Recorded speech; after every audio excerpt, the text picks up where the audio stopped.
தமிழ்நாடு அரசு பணியாளர் தேர்வு ஆணையத்தின் மூலமாக குற்ற வழக்கு தொடரும் துறையில் அரசு உதவி வழக்குரையினர் 2 பணிக்கு தேர்ந்தெடுக்கப்பட்ட 45 நபர்களுக்கு பணி நியமன ஆணை வழங்கும் அடையாளமாக 5 நபர்களுக்கு பணி நியமன ஆணை வழங்குமாறு மாண்புமிகு முதலமைச்சர் அவர்களை அன்புடன் கேட்டுக்கொள்கிறேன்.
தமிழ்நாடு அரசு பணியாளர் தேர்வாணையத்தின் மூலமாக குற்ற வழக்கு தொடர்புத் துறையில் பணியாற்ற தேர்வு செய்யப்பட்ட அரசு உதவி வழக்கறிஞர்களுக்கான பணி நியமன ஆணைகளை வழங்கி சிறப்பித்த நமது மாண்புமிகு தமிழ்நாடு முதல்வர் அவர்களுக்கு முதற்கண் எனது மனமார்ந்த நன்றிகளை தெரிவித்துக் கொள்கிறேன்.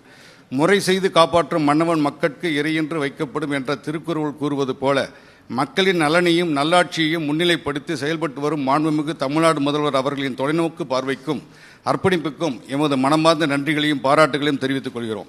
மேலும் இந்த மகத்தான நிகழ்வை சாத்தியமாக்க பல்வேறு வகையில் உறுதுணையாக இருந்த நமது மாண்புமிகு சட்டத்துறை இயற்கை வளங்கள் துறை அமைச்சர் அவர்களுக்கும் மதிப்பிற்குரிய நமது தலைமைச் செயலாளர் அவர்களுக்கும் எங்களுக்கு ஒவ்வொரு கட்டத்திலும் உறுதுணையாக இருந்து வரும் மதிப்பிற்குரிய உள்துறை செயலாளர் அவர்களுக்கும் எனது மனமார்ந்த நன்றியை பணிவுடன் தெரிவித்துக் கொள்கிறேன். நன்றி, வணக்கம்.